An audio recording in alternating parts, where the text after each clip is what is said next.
Welcome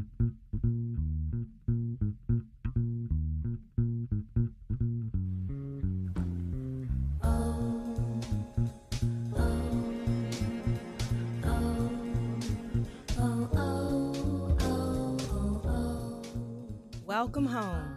I'm Dr. Thema, a minister, licensed psychologist, and sacred artist, and this is Homecoming, a podcast to facilitate your journey home to yourself. While I will provide weekly inspiration and mental health tips, this podcast is not a substitute for therapy. I'm so excited you're on the journey. If you want to request specific topics or share your progress, email me at homecomingpodcast@gmail.com. Also, after you listen, be sure to like, subscribe, and share. Let's begin. I am so excited and grateful that you are here with me again. And our theme on today is reclaiming your story. Reclaiming your story. And I don't know who has been telling you your story or where you have been getting the truth of your story, but it is time for us to take hold of who we are, what this life journey has been, and where we are headed. It is not by accident that we have this theme on Mother's Day weekend. And an important role for parents is to share their stories with their children, to share their lessons learned, to share their wisdom, to be able to pass the baton. And so we are grateful for those who came before us, both for their triumphs and for their struggles, because there is wisdom to be gained in all of it. And my heart goes especially to those on this Mother's Day weekend who may be grieving the loss of their mothers or grandmothers or the aunties or persons who raised them, who poured into them. And so I encourage you even now to say that person's name out loud and in your spirit and in your heart, that we can honor them even if they are no longer physically present. My heart is also going to those who find Mother's Day difficult because of miscarriage and stillbirth and infant death and infertility. And I want you to know that there are a great cloud of witnesses that are honoring you on today and honoring the children who died early. And so many blessings of comfort to you even now, and for you to know that their story, your children's story, is not erased, but that it lives on in you. And you literally are a living tribute to them. And so there are others on this weekend who I know Mother's Day is difficult because of a difficult relationship with your mother. And I want you to know that our mothers, like all human beings, walk in imperfection. And there may have been those who were harmed or hurt or continue to be hurt or feel dismissed by their mothers. And I want you to know the gift of what we call in our community other mothers. So even if you did not receive it from your biological mother, it is my hope that you will find those who will nourish you, who will love and respect you and care for you, and that you will also give yourself the gift of mothering, nourishing, parenting, reparenting yourself to know that you are deserving of care. So let us now center in on this idea of reclaiming our story. In psychology, there are different approaches to healing and recovery, and one of those is called narrative therapy. And while I do not follow all of the guidelines of narrative therapy, it has some components which can be particularly useful. And so I want to raise them with you on today as a possibility for you reclaiming your pen. When I was younger, maybe 20 years ago, I wrote a poem that I would have to look for now, but it was talking about someone trying to steal my pen. And it really is about people who enter your life who, if you allow it, can really take over your life and make you lose sight of who you are. And so they begin to write your story, and you can lose yourself in that. And so it is my hope for you as we are on the journey home that you reclaim your pen, that there were some events and some people who wrote some things on the pages of your life, but that in fact, in reality, in truth, that at this moment you do hold your pen, you have access to it. And so it is for us to pick it up and begin to write our story, not only writing our present and our future, but many of us need to look back over our past and come to a new understanding of ourselves and about what happened. That sometimes because you were called certain names growing up, because you were teased or bullied or mistreated, that you came to believe some things about yourself that are not true. And sometimes we have come to define ourselves based on how we have been treated and how others have seen us or discarded us and dishonored us. And as a result of that, we are walking around living out a story that is false, living out a story that is based on a lie, living out a story that is based on someone else's broken, misguided understanding of who we are or who they hoped we would be in their shadows. And the reality is that there is so much more to each of us than those moments, than those seasons, even if we're honest, than those years have afforded. And so I want to encourage you today to recognize your capacity to look back over the story of your life and to be able to do what we would call in psychology a reframe, right? A new understanding, a new perception, a deeper insight into who you are and how you came to be in the circumstances that you are in and how you go forward with that. And so when we think about this narrative perspective, it gives respect to the author or to the individual. And I wonder on today if you can respect yourself, reclaim respect for yourself to know that you have the capacity to tell your story and to live out your story from an authentic place.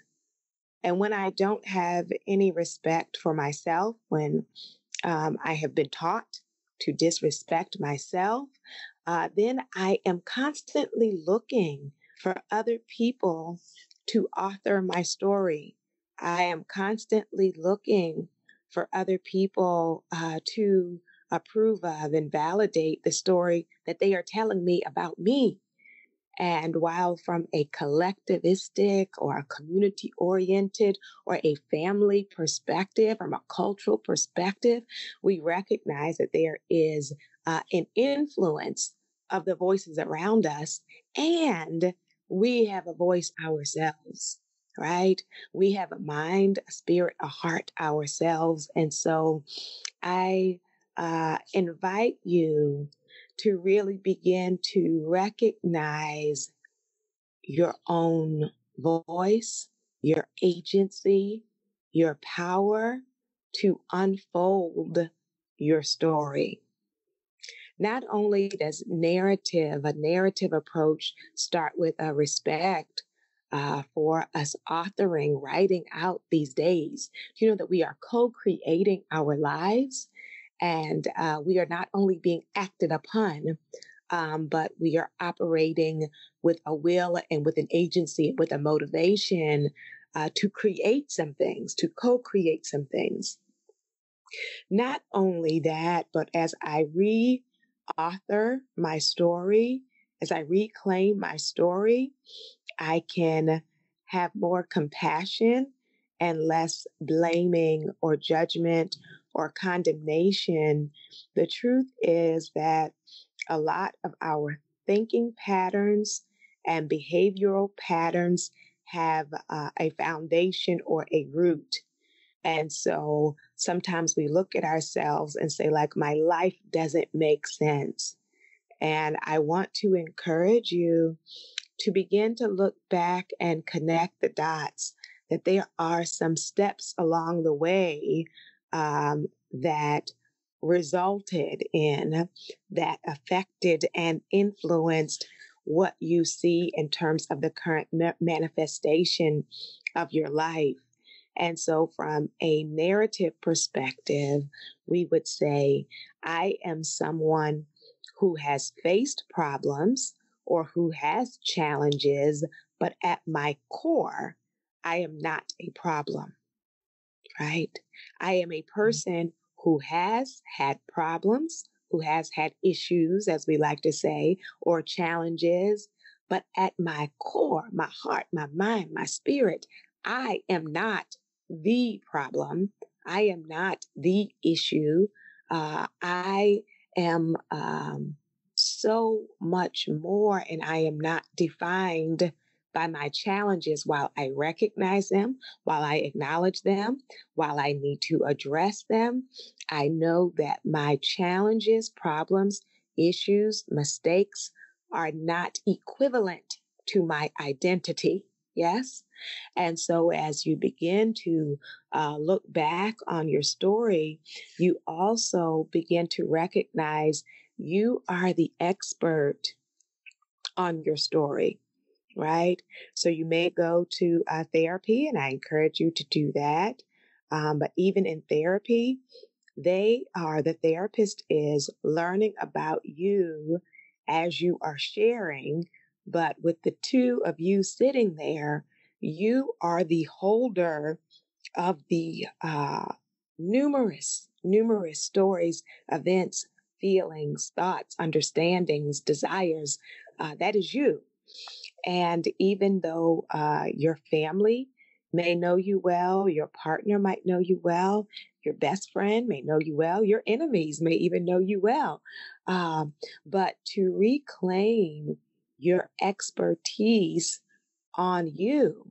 So it doesn't mean become unopen to feedback, but it also means you have to have a filter through which you receive information, so that at my core, I will honor myself and to recognize that not everyone has access to the fullness of my story. And so then, you know, if I'm giving someone feedback or thoughts, it is based on the information I have access to as the hearer, right? But you are the one who has been living it out. You are the one that is walking in your own shoes, right? That you don't have to imagine what it's like. It is your life. And so to recognize that with lived experience, there comes some knowledge, there comes some understanding, there comes some wisdom, and that it is the possibility of wisdom emerging if I allow it with an openness to really examining myself, really reflecting on myself. And so, as we begin to understand that, we also recognize that there is power in language and there is power in interpretation. And so I want to be very mindful and careful about the story I've been telling myself. I want to be very mindful and careful in how I think about me, right? There is something called self-talk, or our self-reflection, our understanding of who we are. And based on how I see myself, I will make certain choices that where I spend my time, who I spend my time with, what I spend my time doing is an outgrowth of, in part, how I see myself. So it's a very powerful piece. So you want to really ask yourself, or I invite you to ask yourself, what is the story you've been telling you about yourself? What is the story you've been telling you about yourself? And what is the cost of holding on to that story? And what is the benefit? What do you gain by believing that story about yourself? And then here it is. What are the alternative endings? You see, some of us really live from this doomsday perspective. And a lot of times that can also be connected to if we are in a place of despair or depression, which is why we say if you're really in a depressed state, it's not the time to make major decisions, because our view of ourselves from that depressed place is really distorted, right? And so I want to really look at my most recent choices and to ask myself, what is the story I have believed about myself, about my possibility, about my life, about my value and values that has shaped, that have influenced me making the choices that I'm making? And so there are alternative endings, right? What can my next chapter look like? What is in the realm of possibility for me, right? We often believe other great things are possible for other people, right? Of like, oh, yes, great things can happen and they happen to other people all the time, but not for me. And I wonder if on today you can stretch your possibility, you can stretch your hopes, you can stretch your vision of yourself and what your life can be. I wonder if on today you could entertain an alternative ending, that I actually do not have to be stuck in this place, in this mindset, in this realm, in this chapter, in this dimension, that I don't have to be stuck. That what if there were other possibilities for my next chapter? What if I could make some new choices, or I could have a new understanding, a new worldview, a new perspective on myself and what unfolds in this season? And so with that, I am able to shift. I am able to change. I am able to transform not only the world around me, but me, right? That I can actually transform my understanding of myself. And so that actually, instead of just starting from the present and going forward, it actually can start with a new understanding even about my past. When I look back at the moments that are painful for me to revisit, in those moments, I may have come to believe some things about myself that are not true. I may have come to believe that I am to be ashamed of myself, that I am less than others. I may have come to believe that I am insignificant, that I am unworthy of love or hard to love. I may have come to believe that no one will ever understand me or see me or appreciate me or value me. I may have come to believe that I have to exchange myself. I have to sell out myself in order to somehow be acceptable to someone. So for us to imagine, for us to re-narrate, right, to reauthor the story that I get out of those moments, out of the painful moments, the life-shattering moments, the moments even of loss, that maybe out of those moments of loss, I came to believe some things that actually are not true. Or a part of it can have truth, but I have overgeneralized it to be everyone in all times, in all seasons. And so we are reauthoring, we are restoring, we are re-narrating our life experience. And we also come to really recognize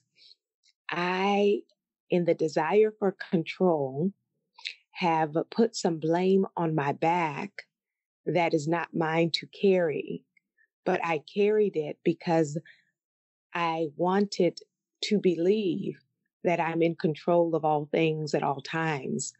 And I was talking to someone yesterday, and they were talking about with the coronavirus, we are reminded of the truth that has always been, which is we cannot control everything.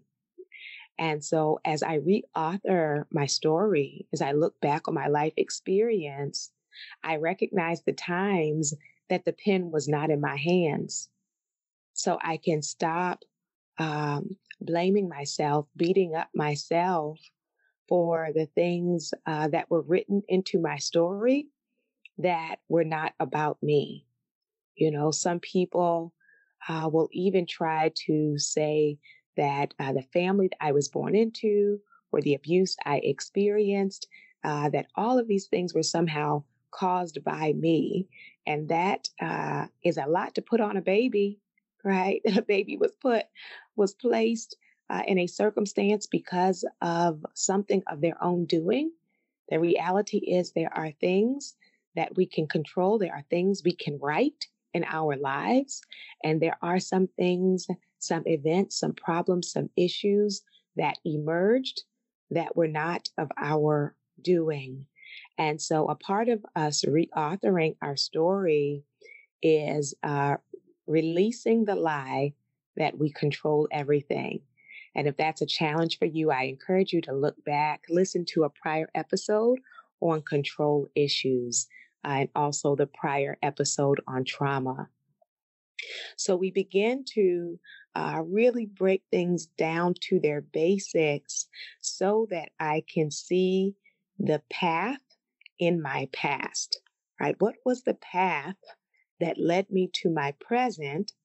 And then recognizing what is the path that I choose to take going forward, right? What is the path that led to my present? And what is the path that I choose to take going forward? And as we begin to recognize that, I want you to know that we can put meaning or interpretation or lessons on our experiences without having to glorify them, right? And what I mean by that is if some terrible things happened in your past, you may say, well, as a result of that experience, I want to choose to do this thing, right? And that is a choice I am making as I reclaim my pen. But I do not have to then say that it is wonderful that this terrible event happened, that it's a great thing that this terrible event happened, but instead I am going to pull something good out of it, right?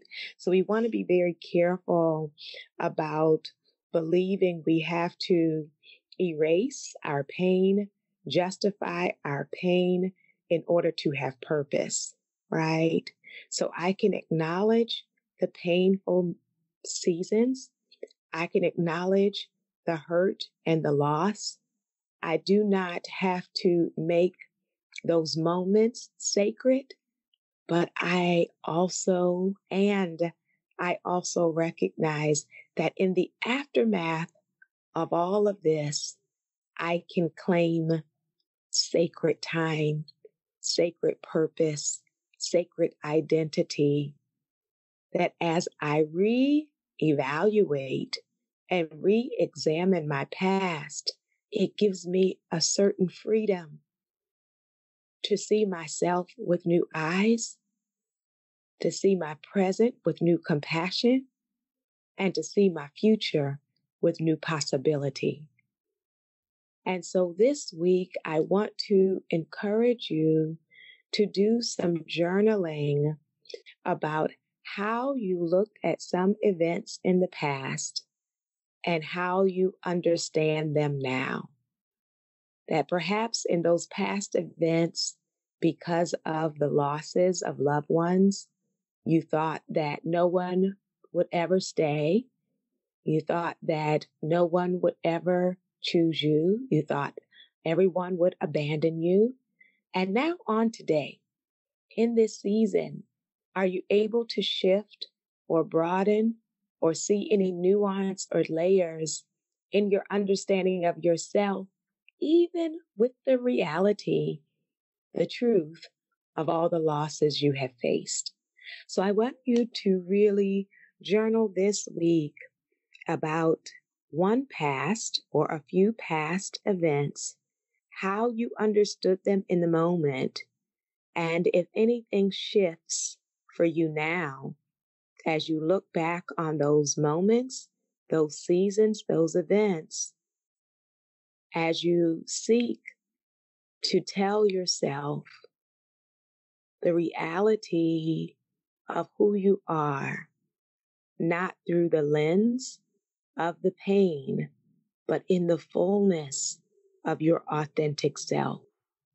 I am excited about what you are doing in this season to come home to yourself. I invite your soul to tell your heart, mind, body, and spirit, welcome home.